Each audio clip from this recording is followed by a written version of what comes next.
How you prepare for a golf tournament? Well, I hit balls maybe 20 minutes, putt a little bit, smoke 4 or 5 cigarettes, drink 3 Diet Cokes, and go to the first tee. Some days I won't even go to the range. Welcome into Thursday's edition of the Daily Puck Drop. It's not live today. We are in the Puck Sports Studios built by Limbeck Lumber, but I'm not actually in the Puck Sports Studios today. As I mentioned before, I'm in Pullman right now. Physically, I'm in Pullman right now. My dog is, again, battling cancer. She needs radiation treatment. We have to go to Pullman for that radiation treatment once a week here for the next few weeks. So, no live show here today on a Thursday, but we did catch up yesterday with our Thursday regulars. And so coming up on Thursday's Daily Puck Drop inside the Limbeck Lumber Studios, you're going to hear from Mike Garafolo from the NFL Network, brought to you by Hartley & Hartley Insurance and Zogs on Fox Island. Get his finishing thoughts on the NFL season, Super Bowl, look ahead to the offseason, and the future of Geno Smith and all the other storylines heading into the NFL offseason. Then Michael-Shawn Dugar from The Athletic stops by, his weekly visit, brought to you by Georgetown Tavern Beer, their new easy-drinking domestic-style lager. Talk about the Klint Kubiak press conference, offseason priorities of the Seahawks, NFL draft, and year 2 for Mike Macdonald. Hope you enjoy today's Daily Puck Drop. We'll be back with a live show coming up on Friday. So until then, as always, I promise to be better. All right, time for the Mike Garafolo Show. Brought to you by, ladies and gentlemen, Hartley & Hartley Insurance, your trusted family-owned insurance experts. Puget Sound area since 1978. They got honesty, fairness, integrity. Every time I say that, I feel like I'm doing Bill Clinton. Jamie Hartley, contact him, 253-565-8700. I did not have relations with that woman.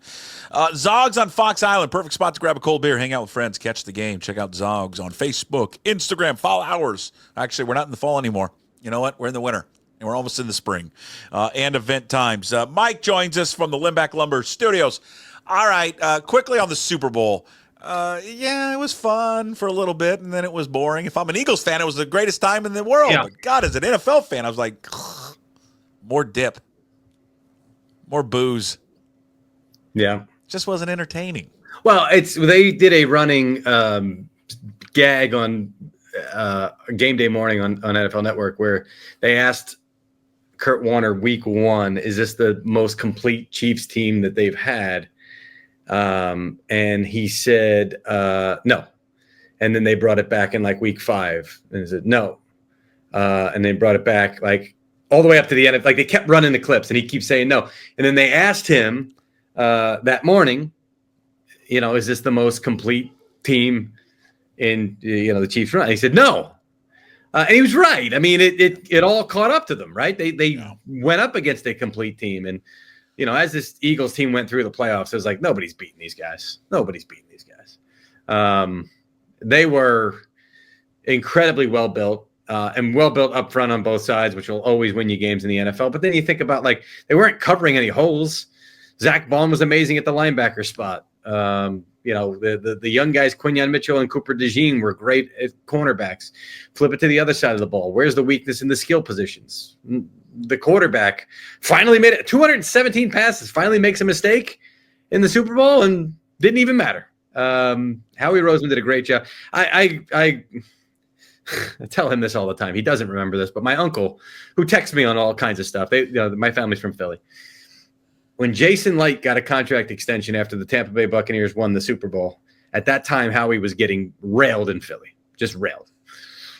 And he says, well, that's a real GM right there. And I go, Jason Light, for the first 6 years of his tenure in Tampa Bay, did not make the playoffs. You would have run him out on a rail to Camden halfway through that 6 years if he had even made it that far. And he goes, well, that's a guy that knows how to build the team. I'm like, did you see Howie Roseman took a team that went to the Super Bowl and won it. First of all, you go back to before he got bounced for Chip Kelly and moved to the other side of the building. And then, he takes the team to the Super Bowl. Yeah. he's got a quarterback that's an MVP caliber quarterback that to this day, I don't know how he completely fell off the shelf, but he did. I mean, injuries and everything contributed to it, but Carson Wentz, now he's got to come up with a franchise quarterback. He drafted Jalen Hurts. This was sort of half forward-thinking, half dumb luck.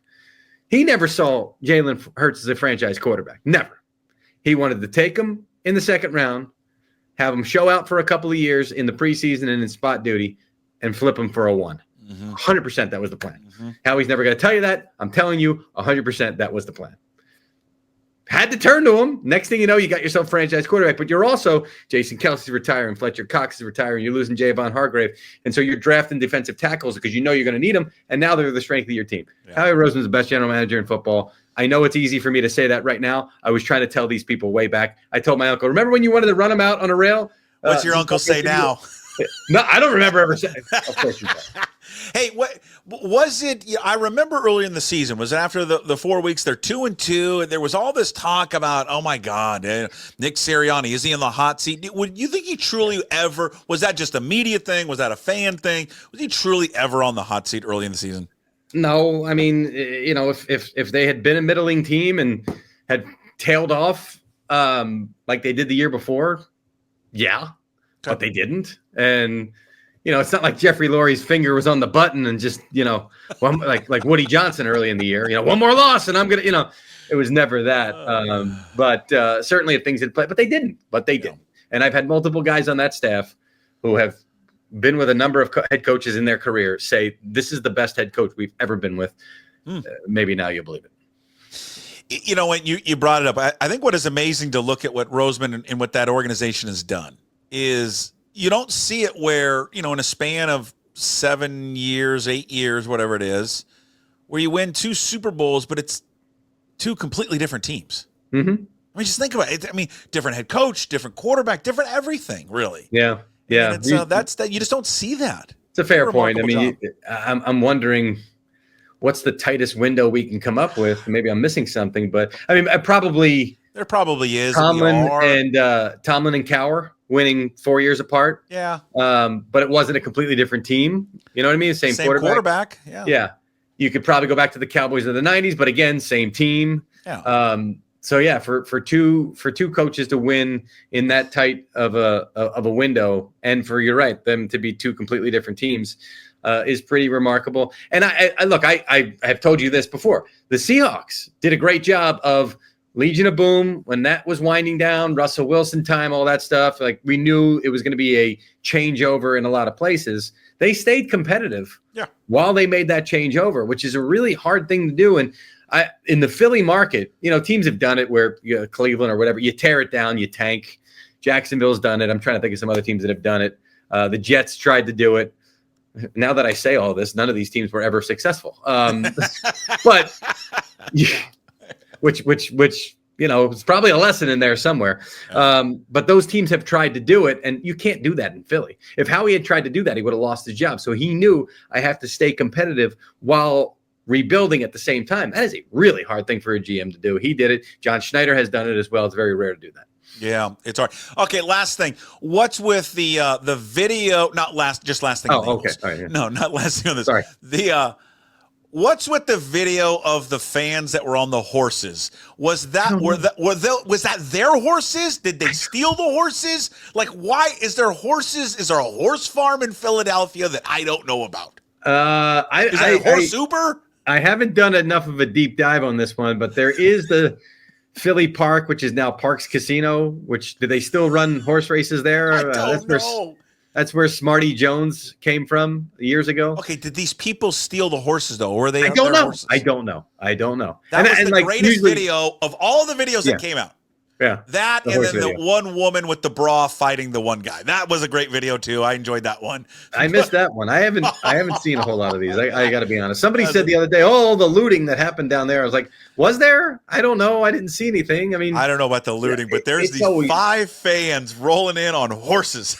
Yeah, and my first thought was, did they steal the police horses? Right? That's what I thought. That's what I thought. But then it's awesome. But then they kind of looked comfortable on the horses. Yeah, they've ridden those. And I'm thinking, okay, maybe it's their horses. Could be. I'm like, okay. Everywhere you go in Philly, not everywhere. In my neighborhood growing up in South Philly, there were always these poles, and they had a horse's head on the top of them. And what we were told was those were the poles years ago that they would tie the horse to. I mean, we're living in row houses at the time, and there's cars everywhere. So I'm like, did they move these poles? Did they recreate these poles? There's no way this pole was just sitting here, and they built an entire neighborhood around these poles and left them. There's no chance. So I don't know. Part of it, it's a long historic city. It's been around for hundreds and hundreds of years. Did you ever see I'm sure you saw Gangs of New York? Sure. The last shot is they're at the cemetery, and then you see everything grow, and all of a sudden the tombstones are overgrown, and the city appears behind them, and it's like, okay, that's all stuff that's lost to history, but we just told you the great story of how this was all founded. It's kind of like that. Yeah, exactly. All right, so now we get to the off season, which again, the NFL, it's unbelievable. You go from the season and the off season, it's its own thing. Then we get to the draft and all that. What are Geno Smith out here will be a huge storyline contract and everything. Mm-hmm. So we can start there, and then what are the other NFL offseason storylines that you are keeping an eye on that could be like the major ones this offseason? Yeah, we've got, and it's starting to bubble up already. My entire timeline in WFAN here in New York in the market is all about the Giants trading for Matt Stafford because they signed. They hired Chad Hall, who's his brother-in-law, to be the assistant quarterbacks coach. I have heard that Stafford's time in with the Rams very well may be up. I had heard that before that hire. So this all tracks. We'll see what the Rams decide to do. So I think it's a sneaky, like we went into the offseason a couple of years ago. Usually I fill out my free agent sheets and I do them by position, and you get the quarterback, and it's like you'd have one. Like you'd have, I'm coming up with a name, Brock Osweiler, something like that, right? And you'd be like, oh, that's a semi-cool one. And then there was 1 year where it was like Tom Brady, Drew Brees, I've maybe even Kirk Cousins that year. Like it was 4 or 5 guys where you're like, these are all franchise quarterbacks that are going to sign. And we've had a year where it was, Jimmy Garoppolo, Derek Carr. This year, if you look at the list, they're not really there. Sam Darnold. But then I think you're going to have some trade possibilities. You're going to have Cousins who's going to, they're not technically free agents, but I think you're going to have an interesting movement. Or interesting market of quarterback movement this offseason. So that's going to be interesting. You've got pass rushers that are going to be on the move as well. Myles Garrett's requested a trade. Max Crosby has not, although if you're asking me, Max Crosby's probably less than 50-50. He's back with the Raiders in my mind at this point. Trying to remember if there's another pass rusher out there that I'm missing right now, but you're going to see a lot of shifting in the landscape of the pass rusher as well. Even from a monetary standpoint, I mean, they may be at the end of this cycle with Micah Parsons and all these guys. He might get moved. That's a guy who might get moved. Might be at $40 million a year. Okay. What's going on with Stafford and the Rams? Why is there a fallout? Why is that a breakup? Well, there's a little last year, the holdout or almost holdout where he got that didn't seem to end on the greatest note from my understanding. And, he's getting to the end of his career. He's still got ability. But I think that I just get the sense that there could be, that it's almost run its course there, basically, and there could be movement there. Where do they go? Where do they turn to? That's a very interesting one. Do they now make the trade and then in the market for Sam Darnold, or do they make a trade with the Giants if that's the team, somehow get the 3 pick out of it, and they're drafting a quarterback potentially? Are they turning it over to Jimmy Garoppolo? Does Derek Carr interest them if he pops free? Kirk Cousins, they obviously have a plan. I've heard all these names kind of tied in with them, but until the first domino falls, we don't quite know where it's going to wind up. How quickly does the Geno Smith contract talks move? How quickly do you think this gets done? If it does get done, it could take a while. I mean, because I think in his mind he's top flight quarterback money, and in their mind, and we saw this in free agency, there wasn't a clamoring outside of the Seahawks to bring him back, so he got a fair number at 25 or whatever it was. So I'm sure in his mind he thinks, oh, here's where the top flight starters are, and he believes himself to be one of those guys. Good for him. But it comes down to what's the impetus for the Seahawks to do the deal, right? I mean, at the very end, or at the very least, they could say, well, you're playing on what we've already got. Even if we do renegotiate, well, what's the threat if we don't give you a certain number? So curious to see how it plays out. Chances he's not on the team next year? Slim? No, I think he's there. I think because a lot of these other teams are scrambling. Like we're even talking about the Rams having a guy, getting rid of him, and now what do? a lot of these teams and the Giants and the Jets, Rodgers is another guy, by the way. I forgot to mention him. Rodgers, where does he go? Does he go anywhere? Does he play? Does he play? Yes, I believe he plays. And there'll be teams that need him. There'll be teams that need the help. I mean, and I've heard, connections to Nashville with him. Okay, that makes sense. Sure. They need a quarterback. Brian Callahan's not married to Will Levis by any stretch. So it's going to be an interesting offseason. DK Metcalf, how does this offseason unfold for him? New deal? He's in the last year, right? If I'm recalling correctly. Yeah, I think so. Because I think he's going to push for it. I know he's going to push for it. I know what his agent wants. Do tell. What does his agent want? No, I know his agent is a guy who has had that wide receiver market and he represents Deebo Samuel as well, who's going to be on the move.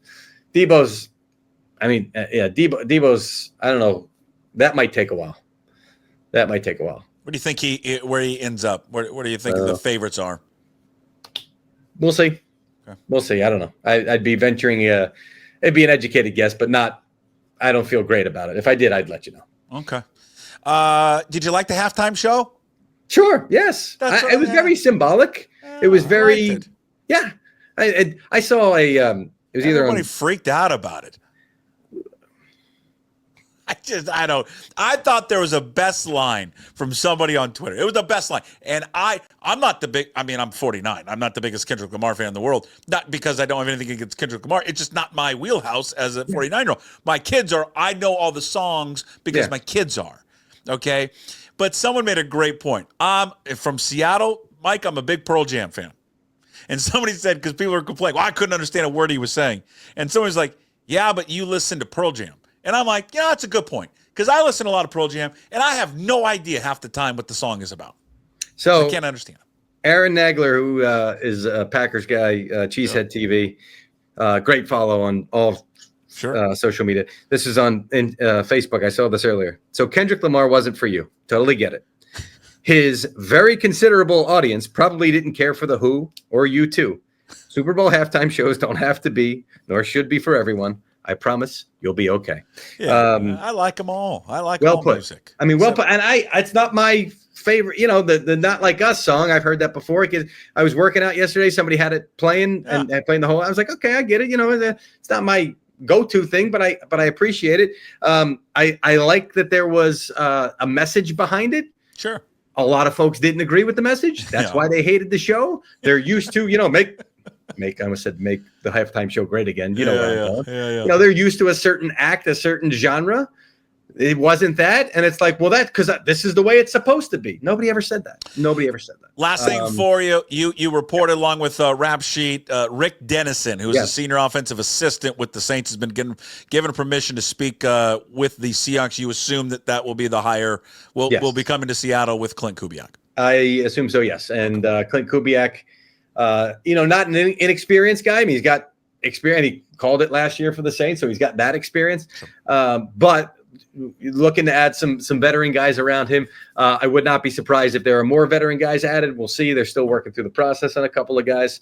But to add more experience there certainly would be a help in their minds and in Mike Macdonald's mind for what he wants to do offensively. Short and sweet. There he is. Mike Garafolo, brought to you by Hartley and Hartley Insurance. Also Zogs on Fox Island.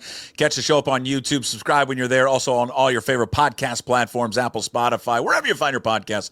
And, of course, always up at pucksports.com. All right, Mike, we'll see you next week. You got it, pal. That time of week, it is where we get to catch up with Michael-Shawn Dugar from The Athletic. Michael-Shawn Dugar, The Dugar Report, co-host Seahawks Man-to-Man podcast with our guy Chris Kidd. Follow him on Twitter, at Mike Dugar. Find the Seahawks Man-to-Man podcast wherever you find your podcasts. Also up there on YouTube. We talk football. We talk Seahawks every week with Mike.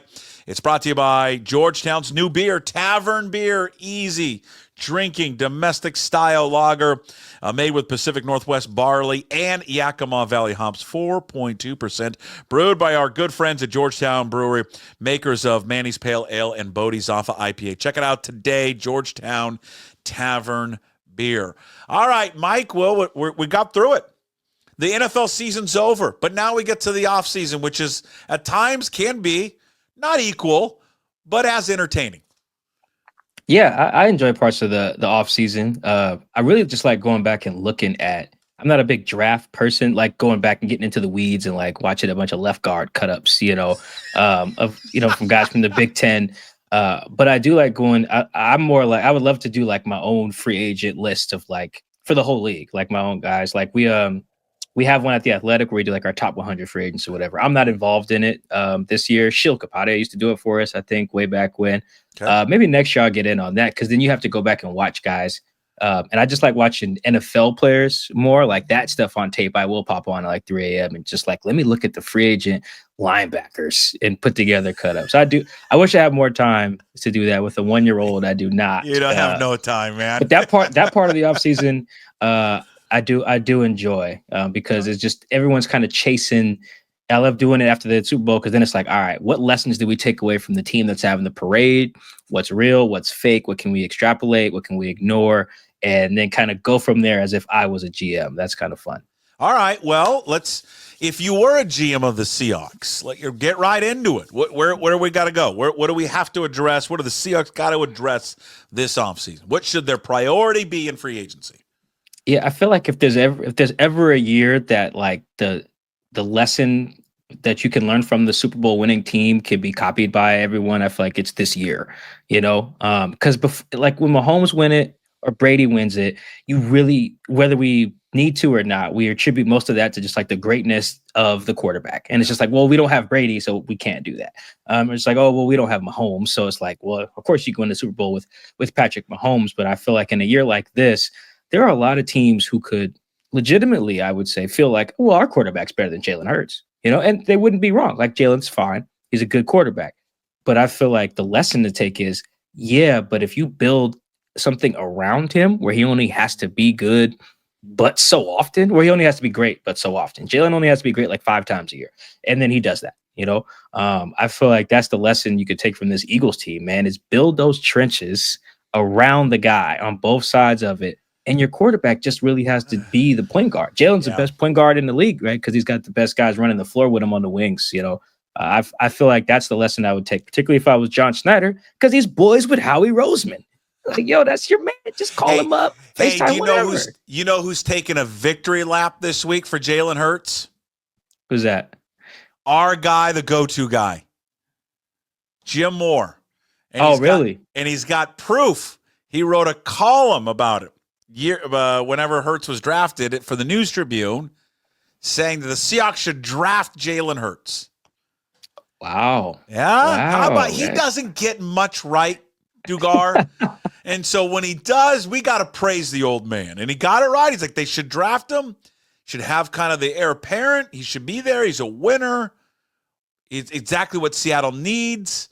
And they did not listen to him. And then he reminded me on, I think it was Wednesday's show, of who they drafted instead of Jalen Hurts. It was Darryl Taylor, I believe, right? Darryl bleeping Taylor. Yeah, I mean, the thing is, like, I know I actually like Jalen too, but it was just, it's so obvious watching that game. It was like, oh, if you just have the better front line on both sides, you're probably going to win more often than not, whether you can run the ball or not. Saquon, he didn't do much. No. Didn't matter. But neither could Isaiah Pacheco or Kareem Hunt or Patrick Mahomes. So if the other team just literally can't move the ball, I turned the game off after like halftime. So I can't tell you what happened after that, but for the first half and then Kendrick, I got you. Like, it was very obvious what the lesson was. Build up your front line on both sides, and you can pretty much be in the fight at any given point in the season. And then if you just get lucky at some skill spots too, you can win it all. Wait, you didn't watch the second half?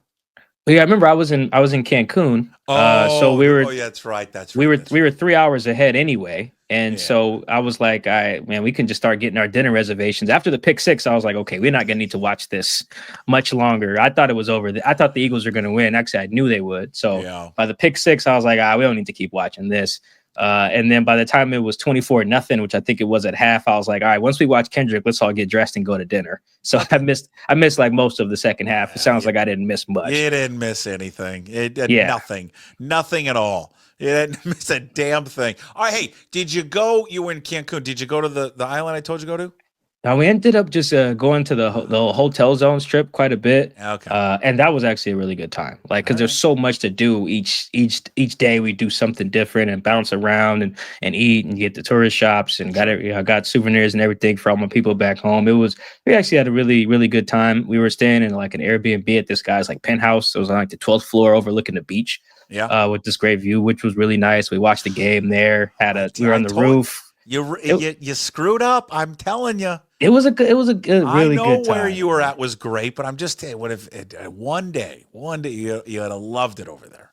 The problem is we were just sleeping in from the night before quite a bit too, so we were getting a late start pretty much every day, you know. But we did have a good time. So yeah, I was streaming the game on my phone on like the AirPlay or whatever, and so I was like, you know what? After Kendrick went, I was like, guys, I'm gonna unplug my phone, play some music, get dressed so we can go to dinner. I've already seen all I need to see. The Eagles were the best team in football. They had the best. You know, it's funny, Puck. The Eagles had, and this is probably the lesson that's like you have to ignore a little bit, but it's something I think is notable in terms of team building. The Eagles have like pretty much everything people say you can't have. When they talk about you got to get rid of this guy so you can pay this guy, or you can't allocate this much funds to this. The Eagles have an expensive quarterback. They have multiple expensive receivers. They have expensive front line. Their D-line is not super expensive because they draft. Like, they've got like high draft picks pretty much everywhere. They got expensive offense, expensive defense, expensive running back. Like, they have all of it. They have everything that people say you got to cut some corners because you can't, if you want this, you can't have that. No, Howie Roseman just said, I want everything. I want to be good everywhere. And he basically built it. Money be damned. But that will catch up with him. Yeah, but by then he'll probably just now be coming down from the Super Bowl hangover. You know, like if I gotta deal with it down the road, and I get a Lombardi out of it, just like the Rams did. You know, I don't care if we gotta eat a year where we suck. If there's a Lombardi trophy in my office. What he's done is what Schneider and the crew did not do, especially after the two Super Bowls, is they hit on the draft. They hit on the draft, where Seattle just, when they were spending all the money on the quarterback, spending money elsewhere, and they needed, you and I have talked about this many, many times before. You've got to, if you're spending the money, you've got to hit on the draft. You've got to hit those players. Seahawks did not, the Eagles did. And that to me is always, when I look at the two teams, is the biggest difference. That, yeah, and I would add the willingness to kick that can down the road. The Eagles throw void years in every contract. I was just looking at cap hits to see where Geno ranked in 2025, and I was scrolling. I was like, okay, where the hell is Hurts? I was like, I had to scroll down the page to find out where Jalen Hurts ranks in cap hit among quarterbacks in 2025. I think he's like 18th. And he got paid. He got a huge deal. The type of deal that they tell you if you give your quarterback, you can't build around him no more. Of course you can, if your owner allows it. I don't know if Jody Allen would, but you kick that can down the road. We've seen now with the Rams and Eagles and the Chiefs to some extent, but they feel like more of an outlier because of Mahomes. But the idea that if you kick this can down the road, get a little luck that no one you kick the can down the road for blows their ACL, then you can get this thing done, and deal with the financial ramifications later while you're coming down from your hangover from your championship parade. Yeah. What was your takeaway from the Klint Kubiak press conference? That he loves Geno. It's not that it's surprising. It just was the takeaway. I haven't really come across anyone who watches football for a living, like not just a fan, but someone who's actually paid in some extent to watch the game, broadcaster, coach, or otherwise. That's like, I'm not sure on this Geno guy. Like pretty much everyone you run into, whether former quarterbacks, former DBs, active quarterbacks, they're all just like, I like Geno. He's accurate. He's tough. They just say all the things that you should say about the other good quarterbacks, minus like running ability or whatever, good leader. And it's very obvious that Klint just watched the tape and watched it from afar. And now he's like, oh yeah, I should take that job. Like that's, I can work with this. And that was important because it comes right off the heels of Mike Macdonald doing the interview with Aaron Levine at Q13, where Mike Macdonald was like, yeah, we can win a championship with Geno. I believe that. Geno's our guy. It was like, he doubled down on him.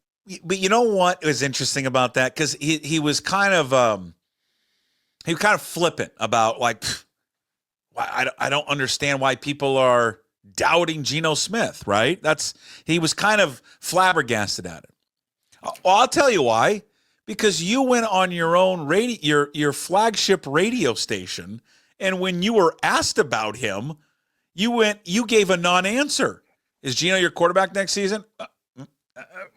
He said, I got no reason to say no. So I guess, yeah. Yes. I mean, that's why people, I love when coaches do this and players do this in sports. I love it. They act as if like, where did that come from? Well, I don't know. It came from you, Mike Macdonald, because you gave an answer to a question that opened the door for everyone to go, oh, wait a minute. Maybe they don't want him. And then that's what has led to all this speculation. So for them then to turn around like a month later and go, I don't get it. Well, okay. I mean, I do think he didn't understand why I think it was Mike Salk who asked him the question. I don't think he understood, like, why are you even asking me this? He just articulated that poorly because he was similarly like flabbergasted by Aaron Levine's question too, but he articulated it better. Like he said things like Geno's our guy. Okay. We love him. Not, I guess, yeah. Like that's it was a terrible answer. So maybe he was trying to say the same thing in the radio interview, but it just came out wrong. Yeah, and I also think he's just now getting the hang of how many people actually watch those things. Like, I think maybe he gets the sense that now it really feels like, because you're in this little box and you've been in there. You're in this little box in the little corner of the VMAC, and you're just like, oh, it's on the radio. I can kind of lay up, say whatever. I'm in my Lululemon shorts, and it's like, no, Mike, everyone watches this and tweets about what you say in real time. So you should think about your answers and realize that they will be aggregated and whatever. And I think that somebody got in his ear after that. And he was aware of that too, but I'm sure maybe Dave Pearson was like, yo, Mike, you need to be more, definitive if you're going to talk about our quarterback in that way, to not fuel all the speculation. And he did a good job of like just letting that die. Sure. Well, Kubiak, yeah, you're right. He came out and just praised Geno, had great things to say about DK. I thought that the one thing that stood out the most to me, and probably a lot of other people, he was asked about running his offense. And actually, I don't know if this was in the press conference or this might have been an interview that was with Softy on KJR. It might have been in that one where he said to run his offense, you need an elite center. I don't know. Did he say that also in the press conference? I think that was with Softy. Okay. And he said, we need a, and listen, I mean, and I fed Softy that question, by the way, for everyone who wasn't. I think him answering that to Softy's question, saying that we need an elite center, I think I think that opens the door probably to them wanting to upgrade at that position over Oluwatimi. There's two good centers out on the market, one being the Atlanta guy, who the Falcons free agent's going to be. So it seems like he's saying, hey, we need to upgrade there. We need to upgrade that center position if we're going to run the offense that we want to run. Yeah, and I think part of that, beyond the physical aspect of it, is I think historically the way Kubiak has had is the quarterback doesn't do as much at the line of scrimmage, and so those duties then fall down to the center. Your Mike points, everything like that, protection stuff. Now Geno can do all that, so I do think maybe after he meets with Geno, Klint that is, meets with Geno, watches some more film, he'll be like, okay, it would be nice if we had an elite center, but in terms of like making the game easy for the quarterback, Geno's a fine processor. We can have him do all the run checks, all the protection stuff. We just need our center not to get, walked back, when we go play the Rams or something like that.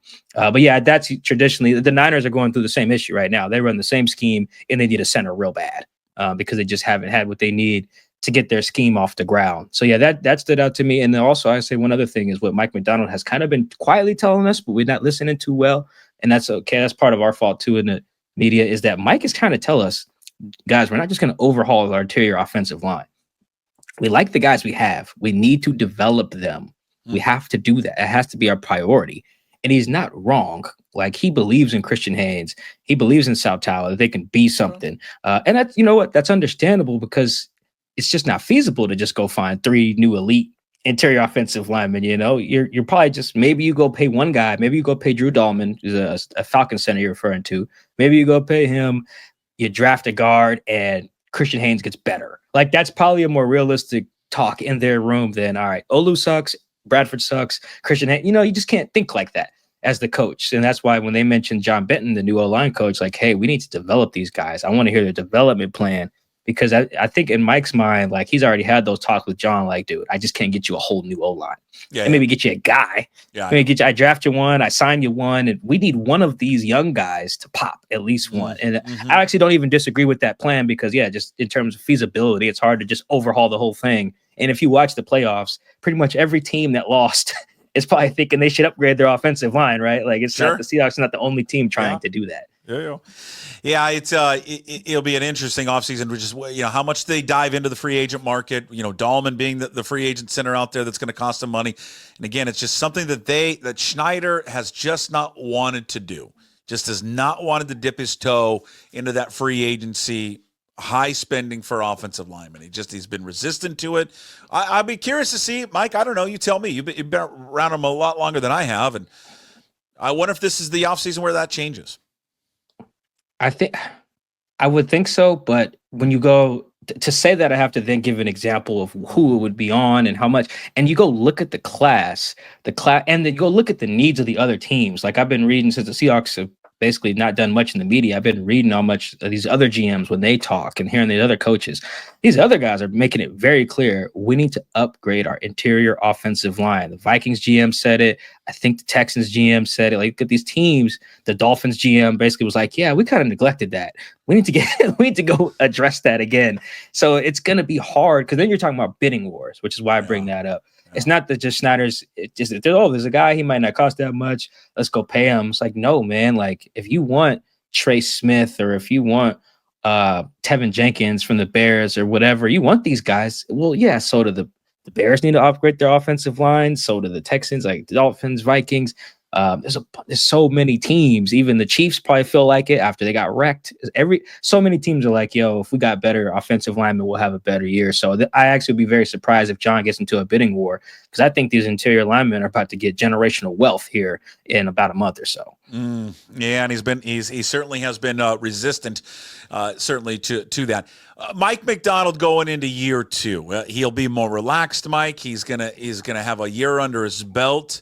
Areas for him to grow, and maybe some areas that he would look back on after year one and think to himself, all right, that went well, that didn't go great, I need to improve here. What do you think I think some of the stuff that he's probably already done, just like even little things like travel, logistics, I think they shook up some of their travel stuff, or even just pregame logistics. I think they switched up the how they do it. You know how they used to. Pete had them all stay in hotels and stuff like that at home games. I don't even know if they were doing that consistently last year. They adjusted some of their other travel stuff, just trying to find what works for them. I know he'll probably do joint practices again. That was probably beneficial. I think he'll probably adjust how he plays guys in the preseason. I thought they maybe could have benefited from seeing more of their offense out there a little bit. I understand the risk. I'm not a big player guys in the preseason dude, but I think it could have benefited them in that regard. I think he actually laid a pretty good foundation in terms of like being hard on guys, being fair, addressing the standard, deferring to like his coaches when he needed stuff, deferring to Leslie, deferring to guys who have been around, Jake Peets, things like that. I think the one thing that maybe if he had gone with a younger coordinator, it would have been, hey, maybe I need to step in a little bit more and help my guy out. But with Klint, I would probably scratch that off the board. I actually think he laid a pretty good foundation, honestly, for what he wanted to do. It must just be with Klint. I think the relationship with Klint has to be like nails. Those guys got to love each other. He got to love that dude more than he loved his wife, maybe during the season at least. For real, just like, yo, we have to get this right. We have to, because that's the season right there. I feel like if their offense could just match the energy of Mike's defense. It's going to be his tenure, though, Mike. It has a possibility to be his tenure, because if it doesn't work out with Kubiak, I don't know if it's a year or two. You're going to replace another offensive coordinator and be on. You can. Third. You can, but then your third one in 3 years, 4 years. At some point, it just gets to what's the issue. I just think if it doesn't work out, someone's gonna pay the price for that. Maybe it's not Mike Macdonald, maybe it's John Schneider, but somebody will pay the price for it. Oh yeah, absolutely. That's the thing.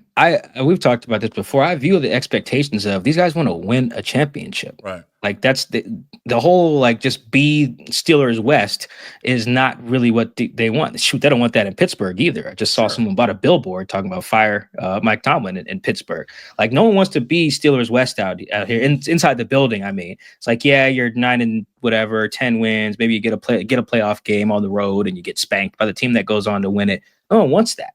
And so because of that, you have to get a lot of stuff right. I think Mike did a lot of stuff right. I think the other thing where I bring up like pregame stuff is just like they came out really flat at home quite a bit. Right. And I don't want to attribute all that to just whether you sleep in your hotel or your own bed, but just the idea of like making sure guys are right out of the gate. I thought that was really noticeably bad. It's very rare I've seen a team just come out flat. And so many games that like you really couldn't afford to come out flat in, Packers game, Thursday night against the Niners, Vikings. I'm like, yo, you guys know these games they matter, right? They're on national TV. Like this is where, you make your owner proud because, owners hate losing on national TV. That's when a lot of these coaches get fired is Thanksgiving games, Monday night games, Sunday night games, or they lose at home. 100%. That's where you get the axe. So like, it was very concerning that Mike's team consistently was not only just bad at home, but came out flat. Like, how do you not have more energy at the crib? So that probably, to go back to the other question, that would probably be number one. However, he needs to address that, whether he needs to do the pregame speech, whether DK need to do it or whoever, they need to bring in somebody to do it. I don't know, but they got to find a way to get more juice into your guys and get them executing at a higher level coming out. Cause you can't be, what were they, 3-6 at home? You can't do that. You do that again, he will pay the price. He gets his butt whooped at home like that again. Yeah, he will pay the price for that. I would guess. The NFL draft is as we'll talk more and more about this each week as we get closer to the NFL draft. Their priority, I would assume, it just revolves around, hey, how do we improve the interior line, specifically the offensive line? Yeah, so I kind of have. I'm working on my mock draft right now. I have it in tiers. Like in tier 1, like day 1, I need you to get someone who can start. Unless it's a quarterback, get someone who can start. Okay. Day 2, I need you to get someone who you can compete to start. Like throw him in the competition with whoever the incumbent is, and he should be able to give that guy a run for his money. If he doesn't win, that's okay, but he should be able to. And then in the day 3, I'm just like, all right, get some guys that can contribute next year. Like I'm not really tripping about your 5th round pick being able to help you in 2025, right? I'm realistic in the draft in that way. So yeah, then that's where you can break it into positions. If you get a lineman on day 1, he needs to be able to start. You get an edge rusher on day 1, I need him to start. I'm not really into the depth thing there. I want him, take him because you think he's better than Boye like today. Sure. If he's not, then don't take him. So that's kind of how I'm viewing the priorities. Like, hey, get me someone who can start. Then get me someone who can, like, if you take a corner on day 2, can he push a Josh Jobe? Can he push a Reek? Like from the jump? If he loses to Reek, whatever. But get me some guy who you think you can push him. If you think he's going to help you in 2025, then just I don't need that. Like that's kind of how I'm looking at it. There he is. We'll have more of this each week leading up to the draft. Michael-Shawn Dugar, the Dugar Report. Follow him on Twitter at Mike Dugar. Check out the podcast, Seahawks Man-to-Man podcast with our guy Chris Kidd, wherever you find your podcasts. Always, and they do video, so it's up there on YouTube as well. Check out Seahawks Man-to-Man podcast. Brought to you by, again, Georgetown Tavern Beer. Easy drinking domestic style lager made with Pacific Northwest barley and Yakima hops. Check out their new beer, Georgetown Tavern Beer, at Georgetown Brewery, georgetownbeer.com. All right, Mike, we'll talk to you next week. Thank you, sir. Appreciate it. Go Cougs. Go Cougs. There he is, Michael-Shawn Dugar. Check out the episode on YouTube. When you're there, subscribe, and then also subscribe to the podcast as well, Apple, Spotify, wherever you find your podcast, and, of course, always up at pucksports.com. Hopefully you enjoyed today's daily puck drop with Mike Garafolo and Michael-Shawn Dugar. Again, everything up on YouTube. If you're not a subscriber to the YouTube channel, please do so. Please subscribe, leave a comment there. I try to answer as much as I can. And, of course, the audio versions of the podcast will be up on Apple, Spotify, wherever you find your podcast. And, of course, always up at pucksports.com. When you're at pucksports.com, I encourage you to sign up to become a Pucks Posse member. $5 a month, that's all it costs. You get all the content we do at Puck Sports. including VIP content and bonus content as well. You get the full Ryan Divish episodes every single week if you are a Pucks Posse member, again, for just $5 a month. And starting next week, our in-depth NFL draft coverage with Dane Brugler from The Athletic, that will be available to Pucks Posse members. So go there today, sign up and join at pucksports.com. Oof, I can't even spit it out. Friday show, we'll be back to a live show. Jim Moore will be back, Chris Egan, and we'll cover everything coming up on a Friday. So until then, as always, I promise to be better.